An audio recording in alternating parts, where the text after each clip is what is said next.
Yes, I know this topic is a bit boring, but I promise you, one day your client will need it, request it, and you would say, I, I can't believe this is exactly what I need. So in this video, we will talk about Superscript and Subscript, which is, I'll show you an example. So we all know Wikipedia, right?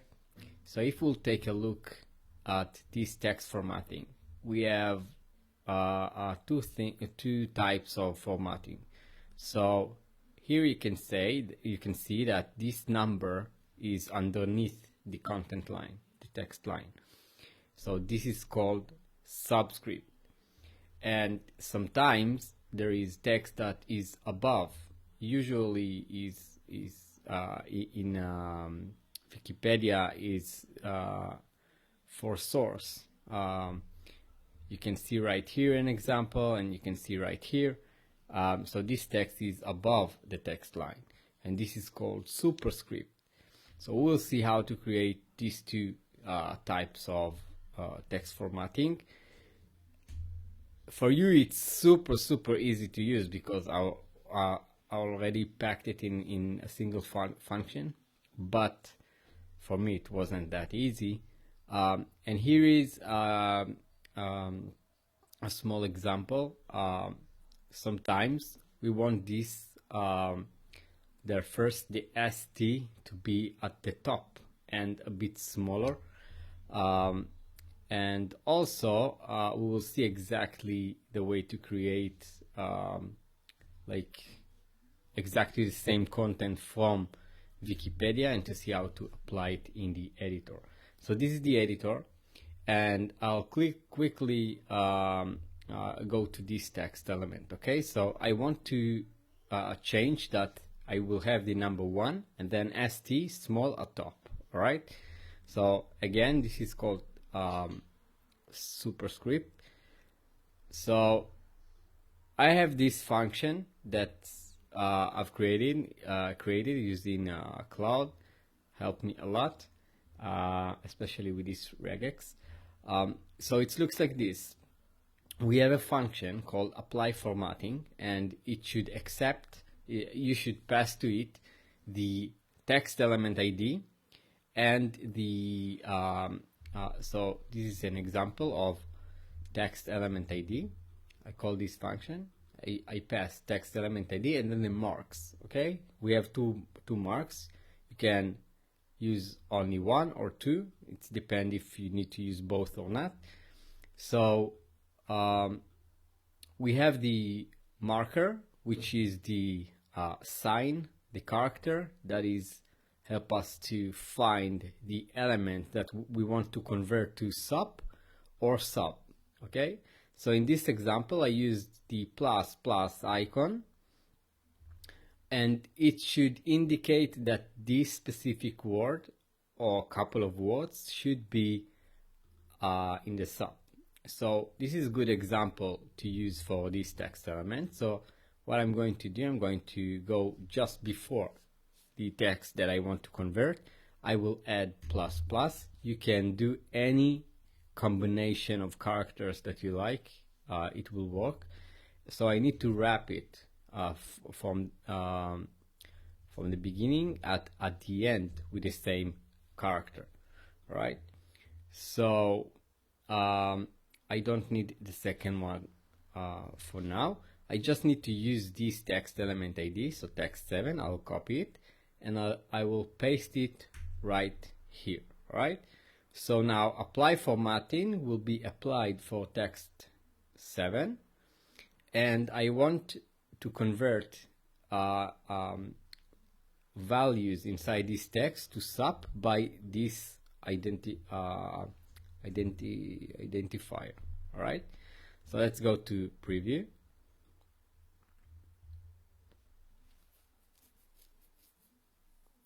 And you can see now the ST is smaller and on the top. So this is the first use. I could do exactly the same and change this one from sub to sub. Okay, let's from sub to sub, and now this text element will locate it at the bottom line of the text element, as you can see right here. All right, so that was easy, right? Let's bring it back. So now I want to apply these effects to multiple words in different style. So I took this exact content and I want to convert it to look like this. Okay, so the first one will be the CO2, and then we will take, for example, we will take this link. All right. So we need to decide which character type used for each task. So because this is another element and I will need to call this function again, I can decide here a set of rules of keywords, not keywords, characters or symbols that I want to use to convert words. It can be even emojis. Okay. So let's do now something else. For sub, I will use this sign, and just to demonstrate. And for sub, I will use the question mark twice. All right. So this number 2 should be down. So it's sub. So we need question mark before and question mark after. Double. All right. And now this one also. And we need this A, this one. All right. So let's do this sign that we just decided to use this one. And let's also do these two.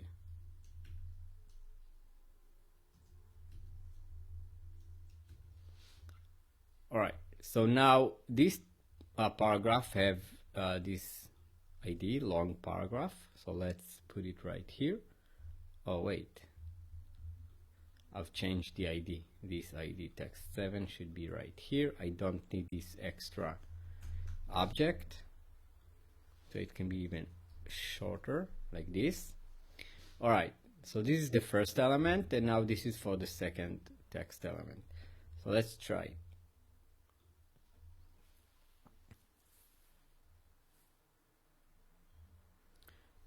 Amazing. So CO is now CO2. Now this text is at the same line of the text, but it should be underneath. Okay, we'll fix it in a second.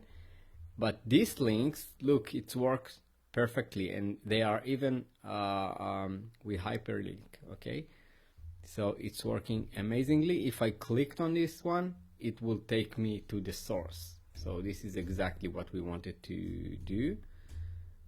All right, let's go back to the editor and see now there is another level of code that I didn't show you, which is the CSS. So let's go to the published page to see how our changes are reflected in the live site. So let's refresh it.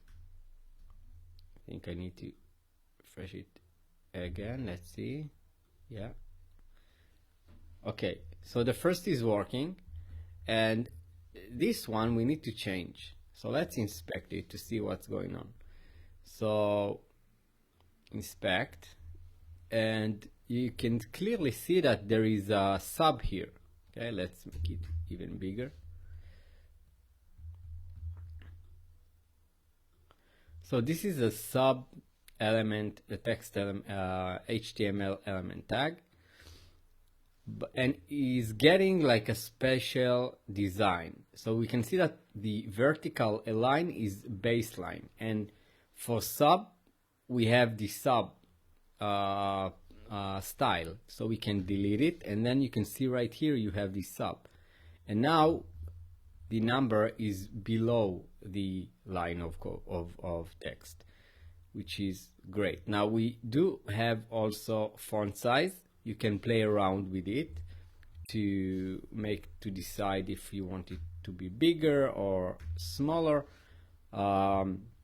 Anyway, I use the EM because it's relative to the text element, and then if you apply responsive to this text element, it will keep the same proportion, so it will be still scalable. But of course you can do also 12 pixels. So from where this design is coming from, let's go back to the editor. So for each text element that I want to apply this formatting using this function that we used right now, I'm adding a class. So this class, it's called my beautiful, actually this is a bad name, so let's change it. My sub or sub, my sub or sub design. Okay, so let's change this. You can choose any class that you like. Let's add it right here. So for each element that I want to format, I'm adding this class. Okay, and now this class is referred to sub element HTML element and sub HTML element. So you can modify this based on what you like. You can also apply a specific color or a text formatting, whatever you like. You can control from here,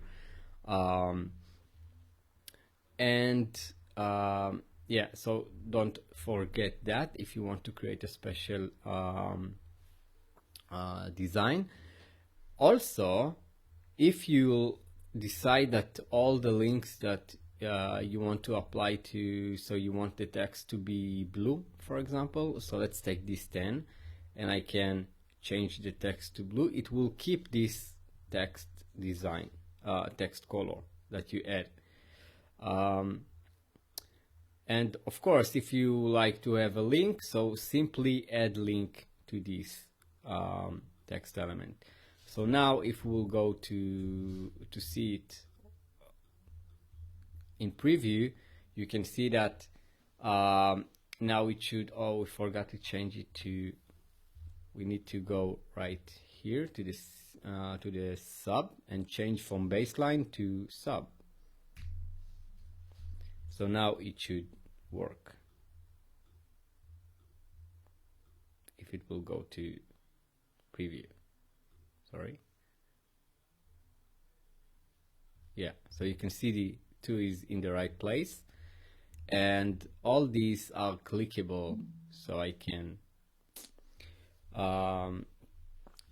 click and go to the source, and everything working as expected. So this is a boring topic, but super important. Sometimes your client will need this, or maybe you need this. So yeah, that's it. See you on the next one.